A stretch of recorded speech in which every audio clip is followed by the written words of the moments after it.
Santino, ikaw na bahala dito. Papasok na ako. Tay, hindi na po ba kayo kakain? Hindi na. Marami pa akong ayusin sa presinto.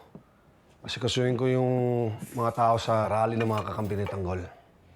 Nabawasan kasi ng mga tao dahil napatay ni na Tanggol eh. Ano, Tay? Buhay pa ang hayop na yon? Oo, Santino. Nakasagupa niya yung mga tao ko sa San Valentin. Saan ko siya makikita, Tay? Nagtatago pa rin yung demonyo mong kapatid.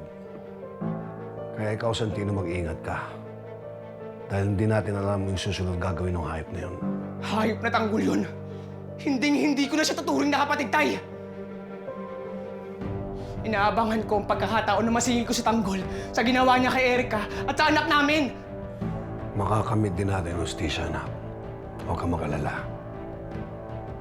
Pagbabayarin natin yung demonyong yun sa lahat ng kasalanan niya sa pamilya natin.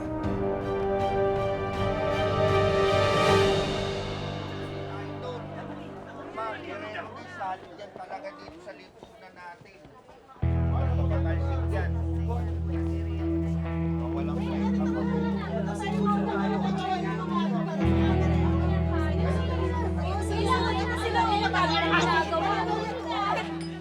Sila Jersey, nakita niyo ba? Hindi po ba nakita sila eh? Ganun ba? O sige, salamat ha. Sige po, tara na.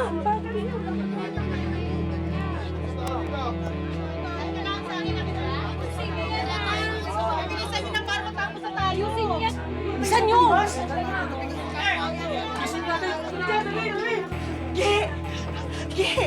Salintis! Maingay! Alintis! Ang ginagawa niyo dito? Baka makita kayo ni Mang Rigor! Kaya nga eh, ikaw talaga yung sadya ko eh. Makikiusap sana ako. Puntahan niyo naman si Santino. Sabihin niyo sa kanya, kailangan ko siya makausap tungkol sa Kuya Tanggol niya. Naman, Alintis! Sige na, importante lang.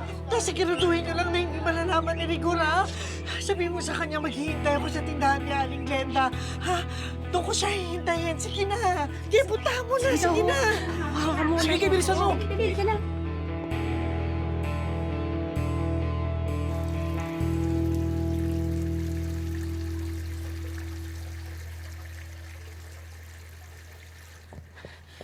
Santino?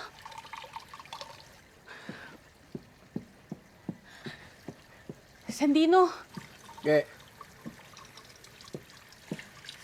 Si Mang Rigor, nakaalis na ba? Nakalis na. Bakit? Eh, nandyan kasi si Aling Tess, nakasalubong ko. Nandiyan si Nanay? Bakit siya nandito? Gusto ka raw makausap eh. Naghihintay siya sa may kanto kay Aling Glenda. Tungkol daw to sa Kuya Tanggol mo. Hayop na Tanggol yan. Ginamit niya pa talaga si Nanay?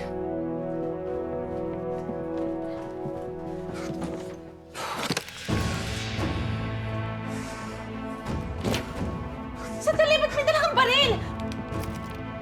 Huwag ka na makialam, Ge. Kung ayaw mo madamay, baka mamaya na doon sa Tanggol. Aayusin ko na ang kailangan kong ayusin. Santino!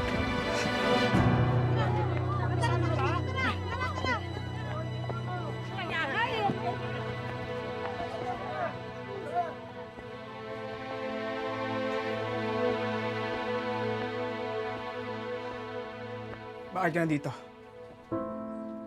Nasaan si Tanggol? Huwag mo siya itago! Tama ko. Hindi ko kasama ang kuya mo. Alam ko may binabalak siya para gantihan ako. Kaya nasa si Tanggol. Huwag mo siya itago sa akin! Ano ka ba? Wala akong tinatago. Hindi ko kinatago ang kuya mo. Tsaka anong gantihan? Ano bang pinagsasabi mo? Tungkol ba to sa pagbaril mo sa kanya? Alam niyo kung bakit, Nay? Kinuha niya ang buhay na mag-ina ko, Nay! Pinatay niya si Erica, yung baby namin. Pati si Lolo Gustavo dinamay niya. Santino, hindi totoo yan.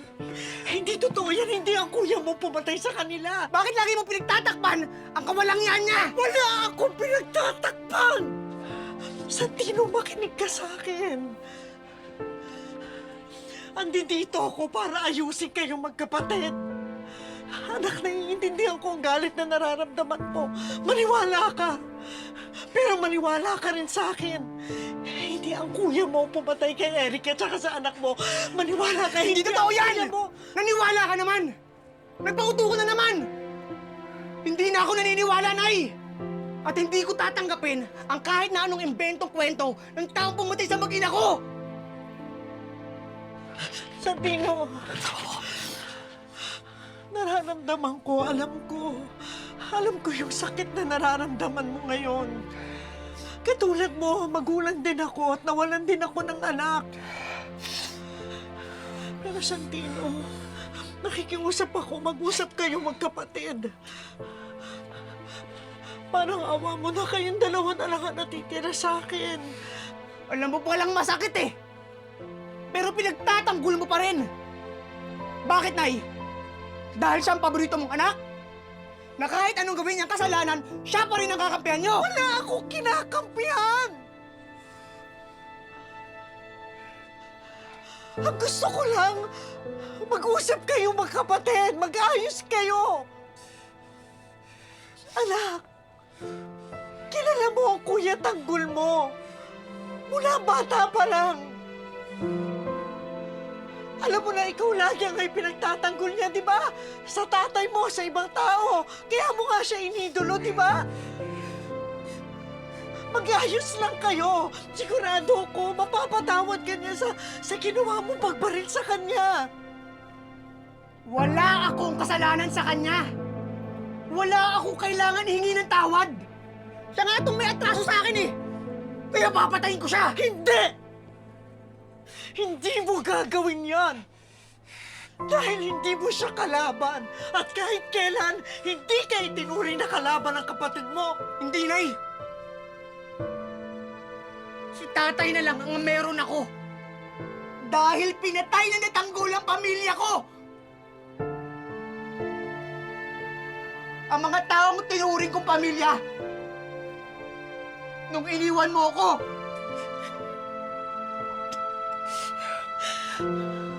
Anak, patawarin mo ko.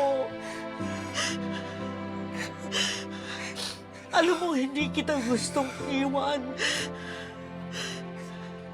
Pero alam mo rin ang pagmamaltrato sa akin at pang-aabusong ginawa sa akin ng tatay mo. Alam mo kung anong dinanas ko. Sana naiintindihan mo yun. Pero hindi pa huli ang lahat. Maayos pa natin ang pamilya natin. Makukumpleto pa tayo. Ikaw, ako at si Tanggol, maniwala ka. hindi. Sinira na natanggol ang pamilya natin, Nay! Gumising ka na! At kahit anong gawin mo, kahit kailan hindi na maayos ang pamilya natin! Hindi! Maayos ang pamilya natin. Makukumpleto tayo. Parang awa mo na. Makipag-usap ka na sa kuya mo. Mag-ayos na kayo. Hindi ko nakakayanin mawalan pa ng isa pang anak. Parang awa mo na. Buksan mo ang puso mo. Alalahanin mo ang tunay na pagkatao na Kuya Tanggol mo. Tama na! Tama na, Nay! Santino! Santino! Nagmamakaawa ako sa'yo. Nakikiusap ako. Kausapin mo ang kuya mo.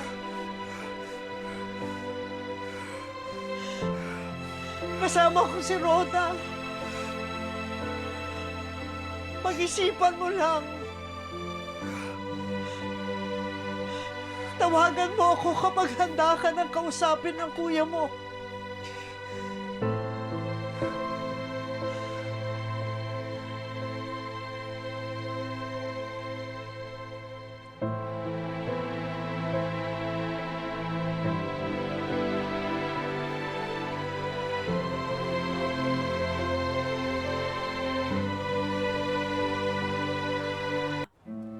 Bakit, Nay? Bakit sa kabila ng kasamaan ni Tanggol, nakukuha niyo pa rin siyang mahalin?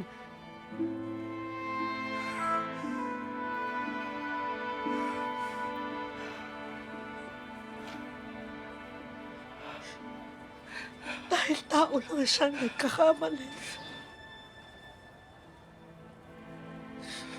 Dahil anak ko siya.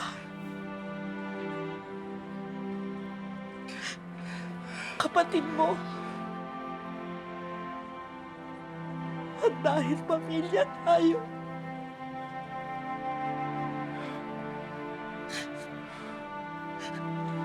Santino.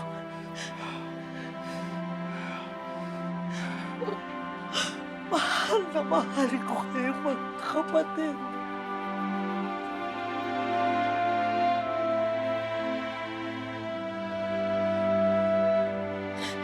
Bunso.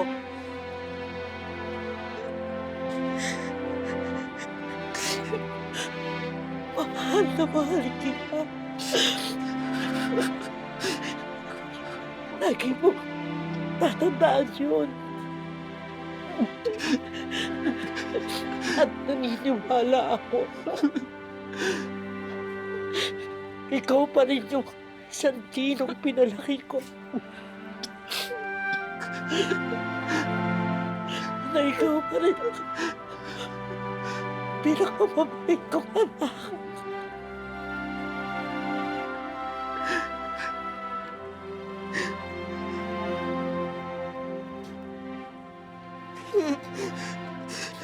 Anak, huwag mong hayaang mangibabaw ang puot at galit sa puso pagkatao mo. At lagi mong tatandaan, alalahanin mo, Santino. Pinuno ka namin ng labis na pagmamahal ng Kuya Tanggol mo.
Vice. Mendoza, iwan mo muna kami. Yes, sir. Vice. Sige. Ano na nangyari, di ba, Giba? Ha? Nag-usap tayo ng maayos sa telepono na i-cover up mo na nandun yung tao namin sa engkwentro. Alam mo naman, pag lumabas yan, sinong sisisihin na naman? Na-involve na naman kaming mga gerero sa pagkamatay ng mga Mondragon? Pasensya na, Vice. May mga reporter kasi na nakarating sa crime scene. Sila ang naglabas ng balita. Si Victorino, hirap mo sa akin yan. Masamang balita, Vice, patay na si Tiniente nung nakaengkwentro niya si Tanggol. Pero may isang pulis dyan, Vice, na tumulong na makatakas si Tanggol. Nasa custody namin siya. Sa tingin ko, magagamit natin siya, Vice. Sino to? Si PO1 Paula Garcia ho. Yung dating inatasang close in security ni Mayor Miguelito.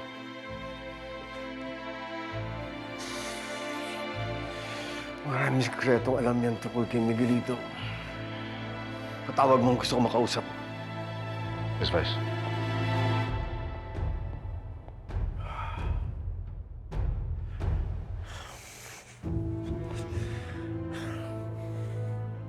Baka dapat ikonsulta muna natin kay Kuya Tom, ha? Maybe we should wait for him first. Hihintayin mo.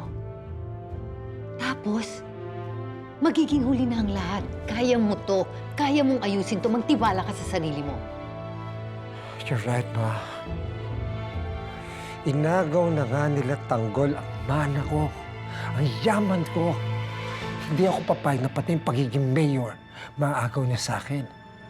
Hanggat nasa atin ang posisyon natin, hanggat hawak natin to, hindi tayo maghihirap. Ito na lang ang natitirang siguradong atin. I will handle this problem, Ma. Gagawin ko ang lahat, kahit ano, para lang hindi maagaw ni Tanggol ang pagiging mayor ko.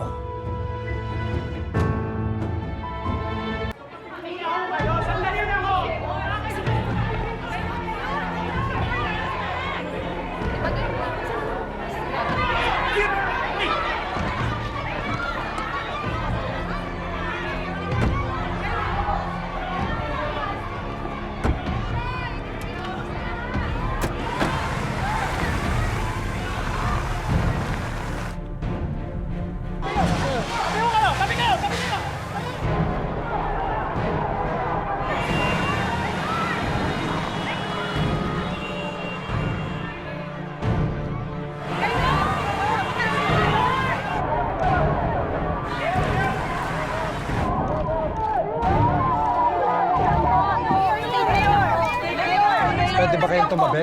Ano pong masasabi nyo na ilalabas na raw ang resulta ng recount? Ayan na siya. I'm so glad you asked me that. Dahil gusto ko nang tapusin lahat ng pagdududa sa pagiging mayor ko. Ngayon ginagalang ko ang electoral recount dahil demokrasya natin yan. But let me tell you right now, that's just a waste of time.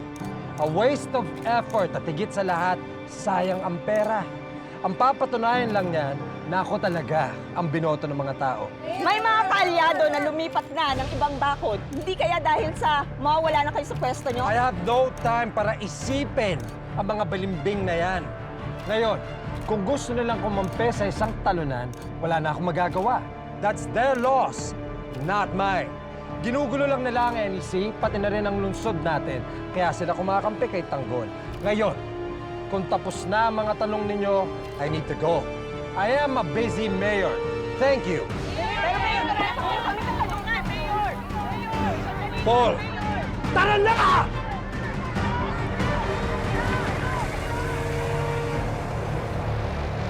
Tanggol, sundan na natin.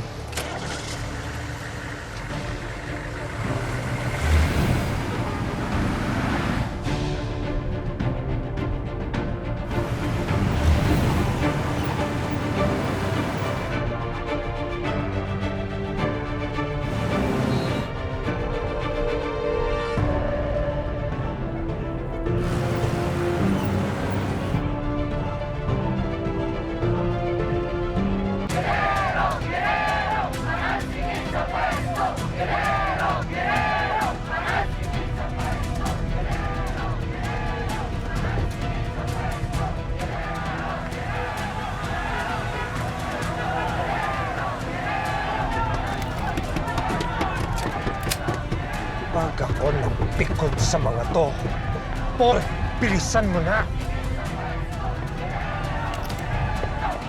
Tanggol, ano nangyari dito? Galit ang mga tao. At sinusukan ng mga Guerrero. Lumayo nga kayo sa korte ko! Ang paspot! Ang pasluba! Kahit ang mga tao natatakot, pero patuloy lang sila lumalaban.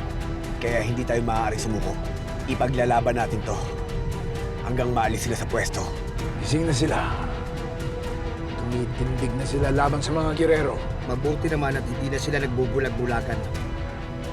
Mulat na sila kung gaano kasahol ang gobyerno.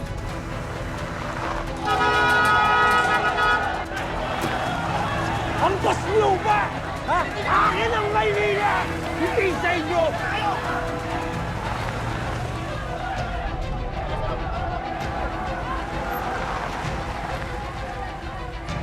Marami ng mga tao nagkakagulo. Pero marami rin mga pulis na kasama si Miguelito.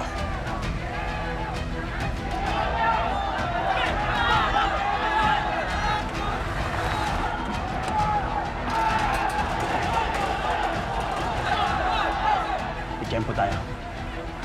Sasabayan natin ang mga tao. At pagkatapos, saka tayo pupusli para masundan natin si Miguelito. Kapag nakakuha tayo ng pagkakataon, saka natin siya papatayin.